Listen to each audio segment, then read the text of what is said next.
Hello everyone, welcome back to another video. मैं हूं गौरव काबरा और एक और कॉन्सेप्ट वीडियो में आप सबका बहुत बहुत स्वागत करता हूं। मैं आज के इस कॉन्सेप्ट वीडियो में हम बात करने वाले हैं कुछ बहुत ही बेसिक कॉन्सेप्ट के बारे में, जो कि है simple interest versus compound interest.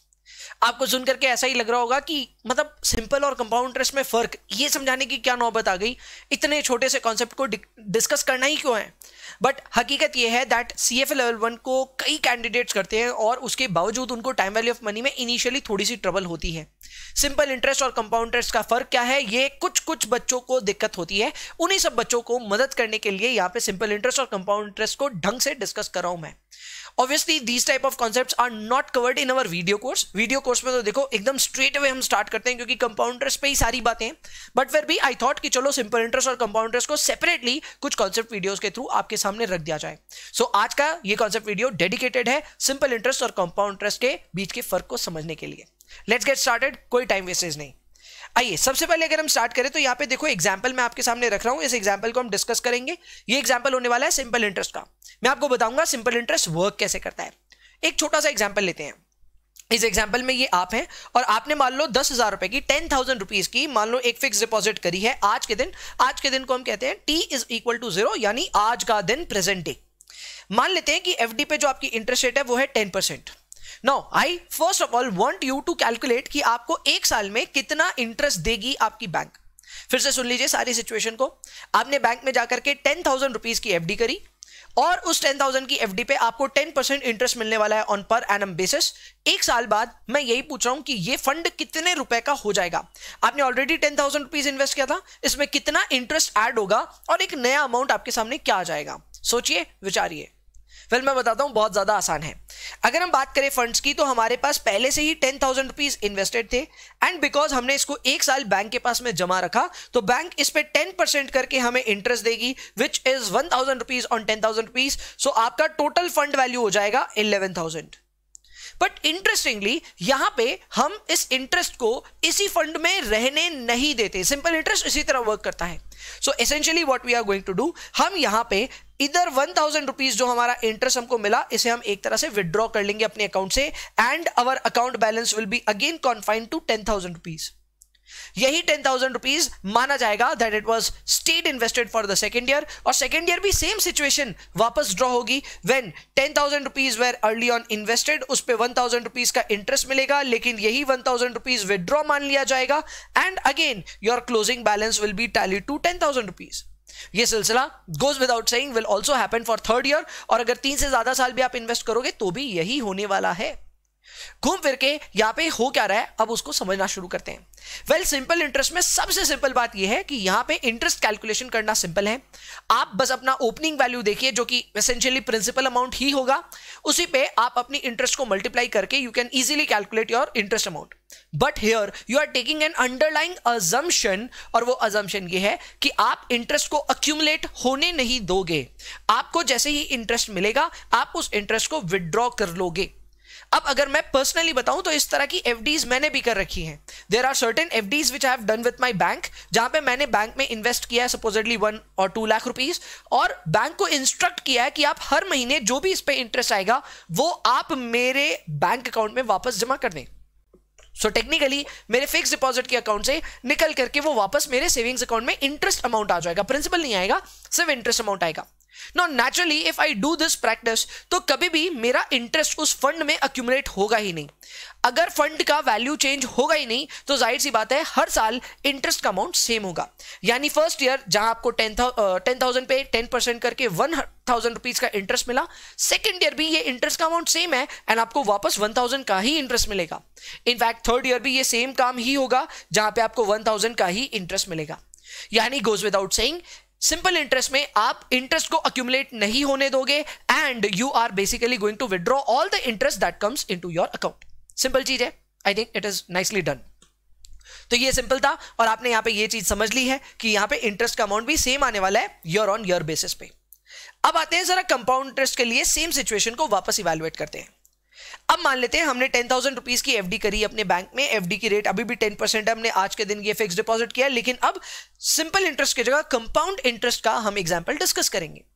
अब यहां क्या होगा, आपने जब 10,000 रुपीज बैंक में इन्वेस्ट किया तो एक साल बाद after 1 year bank is definitely going to pay you an interest here.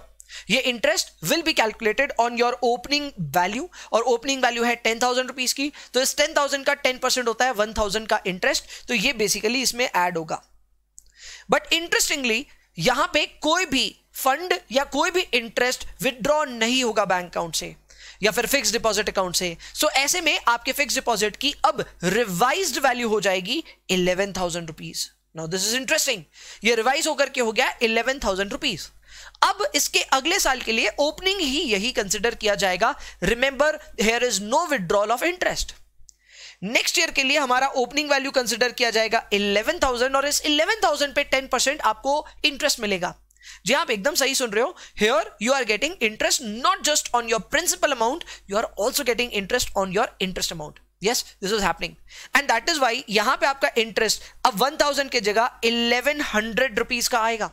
इसमें से 1,000 is the interest amount on the principal, remainder 100 rupees is the interest on the interest on last year. So इस तरह से आप देख सकते हो कि आपका इंटरेस्ट पर एनम बदल रहा है. Last year it was 1,000 rupees, now it is 1,100 rupees. दोनों को मिला करके आपके पास में टोटल फंड रेडी हो गया है 12,100 रुपीज का. Now you have a fund of 12,100 rupees. Goes without saying, no withdrawal will happen even at the end of second year, और यही अमाउंट जाकर के ओपनिंग अमाउंट बन जाएगा for third year, and third year में ये amount हो जाएगी 12,100. Goes without saying, इसी पे 10% आपको इंटरेस्ट मिलेगा and the interest amount will be 1210, and resultingly you are going to have a or get a value of 13,310 at the end of third year. अब जब ये 3 साल की एफडी आपकी कंप्लीट होगी, then you will get all this amount into your account. Definitely अगर आप यहां पे देखोगे तो इस 13,300 में आपको 10,000 रुपीज का जो आपका प्रिंसिपल है वो रिफंड हो गया. इसके अलावा आपको टोटल इंटरेस्ट जो मिला है वो है 3,310 का. इंटरेस्टिंगली अगर यही चीज आप ऊपर देखोगे तो ऊपर आपको इंटरेस्ट हर साल 1,000 का ही मिल रहा था. So you are getting interest of only 1,000 rupees. So total interest received was 3,000 and total funds that you got back was 10,000 rupees. So यहां पे आपको बेसिकली प्रिंसिपल तो पूरा रीपे हो गया, लेकिन इंटरेस्ट का अमाउंट कम मिला. Interest was only 3,000, where in compound interest में आपको इंटरेस्ट मिल रहा है 3,310. अब ये कोई मैजिक नहीं है, सीधा सा गेम है. आप अपने पैसे को री इन्वेस्ट कर रहे थे, आप अपने इंटरेस्ट को री इन्वेस्ट कर रहे थे, तो जाहिर सी बात है उस पर भी आपको इंटरेस्ट मिल रहा था. सिंपल इंटरेस्ट इस तरह से काम करता ही नहीं है. वो ये मानता है कि आपका जो इंटरेस्ट अमाउंट है कम से कम वो आपने विदड्रॉ कर लिया है. Resultingly your principal amount stay same and resultingly आपको बार बार इंटरेस्ट का अमाउंट सेम देखने को मिलेगा. And goes without saying, simple interest का जो टोटल इंटरेस्ट अमाउंट आएगा वो कंपाउंड इंटरेस्ट से डेफिनेटली कम आएगा. सो ये कोई अचंबा करने वाली सिचुएशन नहीं है, सिंपल है. स्ट्रेट अवे यहां पे इस पर प्रैक्टिस की जा सकती है. आइए इसके अलावा यहां पे मैं आपको बताता हूं कि फॉर्मूलों में खास करके डिफरेंस आ जाएगा. अगर हम यहां पे फॉर्मूलों की बात करें तो देखिए सिंपल इंटरेस्ट के जो अपने फॉर्मूले हैं वो बेसिकली 2-3 चीजें हैं जो आपको ध्यान रखनी होगी. नंबर 1 जो आपको ध्यान रखना है वो है आपका इंटरेस्ट पर एनम. अगर आप इंटरेस्ट पर एनम कैलकुलेट करना चाहते हैं तो उसके लिए आपको प्रिंसिपल अमाउंट लेना और उसको इंटरेस्ट परसेंट से मल्टीप्लाई करना है. नाउ यहां पे आपके लिए कोई प्रॉब्लम नहीं है कि आप फर्स्ट ईयर के लिए ये काम कर रहे हो, सेकंड के लिए कर रहे हो, थर्ड के लिए कर रहे हो या फोर्थ के लिए कर रहे हो, कोई फर्क नहीं पड़ता. व्हाई? बिकॉज प्रिंसिपल हर बार सेम रहने वाला है, इंटरेस्ट रेट हर बार सेम रहने वाला है, तो ये मल्टीप्लीकेशन करके वैल्यू भी सेम आएगा. रिमेंबर माई वर्ड्स, मैंने कहा था interest under simple interest is going to be constant for all the years. तो भाई ये तो सेम कैलकुलेशन आने वाली है. इसके अलावा हम अपनी मैच्योरिटी वैल्यू भी यहां पे कैलकुलेट कर सकते हैं. मैच्योरिटी वैल्यू के लिए बेसिकली ये करना है कि आपका प्रिंसिपल अमाउंट तो आपको देखो मिलेगा ही मिलेगा, इसके अलावा आपको इस पे और कोई अक्रूड इंटरेस्ट मिलेगा नहीं. व्हाई? बिकॉज आपको इंटरेस्ट तो टाइम टू टाइम मिल ही रहा था, तो और लास्ट में आपको क्यों अलग से इंटरेस्ट मिलेगा. So you will get your principal amount and all the interest will be received at the year end. Obviously वो तो होगा ही, तो आपकी maturity value will not change. पर अगर वही हम कंपाउंड इंटरेस्ट की बात करें तो कंपाउंड इंटरेस्ट काफी अलग ढंग से काम करता है. कंपाउंड इंटरेस्ट में इंटरेस्ट पर एनम निकालने के लिए you will have to actually calculate what was the opening balance of your fund or opening balance of your fixed deposit. अगर आप ये नहीं करते हैं तो आपका इंटरेस्ट कोई भी साल का कैलकुलेट नहीं हो पाएगा, ये बात ध्यान रखिएगा. सो if you need your interest, यहां पर एनम मैंने लिखा है, टेक्निकली रॉन्ग है, interest for any given year, तो उसके लिए आपको लेना है ओपनिंग बैलेंस, उसमें मल्टीप्लाई करना है interest rate percentage per annum. Got the point? अगर आपको सेकेंड ईयर का इंटरेस्ट लेना है तो आपको सेकेंड ईयर की ओपनिंग वैल्यू पता होनी चाहिए फंड की। अगर आपको थर्ड ईयर का इंटरेस्ट वैल्यू कैलकुलेट करना है तो थर्ड ईयर का ओपनिंग वैल्यू आपको पता होना चाहिए। एंड ये मेरे ख्याल से आपको पता है, थर्ड ईयर का opening is equivalent to second year का क्लोजिंग, ये सबको पता है। सो इस तरह से यहां पे इंटरेस्ट रेट की कैलकुलेशन आएगी। ओनली फॉर नर्ड्स मैं यहां पे ये बता दूं कि एक तरह से आप ऐसा भी समझ सकते हो, सिंपल इंटरेस्ट और कंपाउंड इंटरेस्ट का जो फर्क है वो सेम वैसा ही है जो एसएलएम और डब्ल्यूडीवी मेथड में होता है। जो डेप्रिसिएशन में दो मेथड हम लोग फॉलो करते हैं, एक है स्ट्रेट लाइन मेथड, एक है डब्ल्यूडीवी मेथड, ये लगभग वैसा ही है। यहां बस वैल्यू बढ़ रही है, वहां वैल्यू घट रही होती है। कभी सोचिएगा इसके बारे में, I think you will catch that idea कि हाँ लगभग वैसा ही सिस्टम यहां पे हो रहा है। ऑब्वियसली गोज विदाउट सेइंग ये कंपाउंड इंटरेस्ट डब्ल्यूडीवी से रिजेंबलेंस रखता है। अब मैच्योरिटी वैल्यू यहां पे कैलकुलेट करने का एक फॉर्मूला है। ये फॉर्मूला बेसिकली ये है कि आप अपनी प्रिंसिपल अमाउंट लीजिए और उस पर मल्टीप्लाई कर दीजिए 1 + i to the power n। Now this can be proven, number से प्रूव हो सकता है।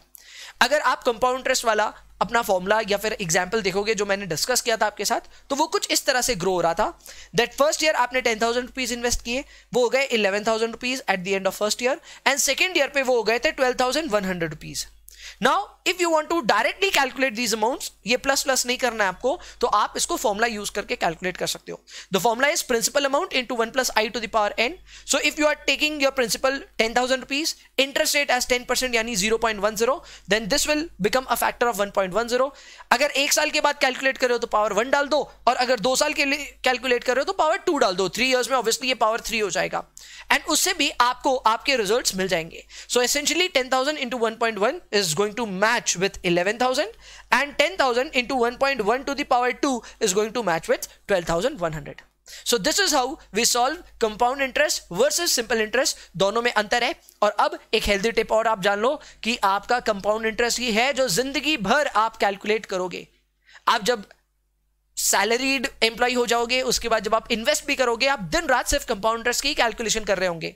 सो ऐसा कहा जा सकता है कि सिंपल इंटरेस्ट को टाटा बाय बाय करने का टाइम आ गया है। फ्रॉम हियर ऑन भले ही आप टाइम वैल्यू ऑफ मनी पढ़ो या फिर कोई भी कॉन्सेप्ट पढ़ो, वहां पे आपको कंपाउंड इंटरेस्ट ही आना चाहिए। So keep that thing into your mind, and I think simple interest और कंपाउंड इंटरेस्ट का फर्क आपने अच्छे से आज समझ लिया है। So that's it for today's concept, and I hope आपको ये concept वीडियो पसंद आया हो। जो भी आपके फीडबैक है with respect to this video जरूर से कमेंट में मेंशन कर दे। इसके अलावा अगर आपकी कोई ख्वाहिश है, अगर आपको कोई पर्टिकुलर कॉन्सेप्ट पे वीडियो चाहिए, तो आप कमेंट्स में जरूर मेंशन करें कि यस ये मेरी रिक्वायरमेंट है। I will try to bring up a video of your consideration. So keeping that in mind, I am saying thank you and bye bye to you. आप अपना ध्यान रखेंगे, सेहत का ध्यान रखिए, at the same time पढ़ाई करते रहिए। That's it. See you in the next one.